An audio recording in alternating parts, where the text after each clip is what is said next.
Friends, இன்றைக்கி நம்ம என்ன பார்க்க போகிறோம் தெரியுமா? வாட்டர் லில்லியில் நைட் ப்ளூமர் ஃபஸ்ட்டு டே. பாருங்கள் எவ்வளோ சூப்பராக இருக்குது, அழகாக இருக்குல்ல. அப்படி 2 ஸ்டெப் பெட்டல்ஸ் தான் விரிஞ்சிருக்கு. இன்னும் அந்த நிறைய பெட்டல்ஸ் இருக்குது பார்த்தீங்களா?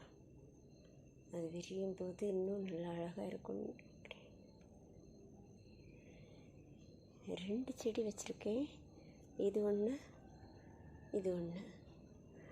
அதில் நிறைய ஆகாய தாமரை ஹாஸ்காய் இது நிறைய இருக்குது. அதை கொஞ்சம் எடுத்து மாற்றணும், அப்போ தான் அதுவுமே அழகாக வரும். எப்படி இருக்கு? சூப்பரா.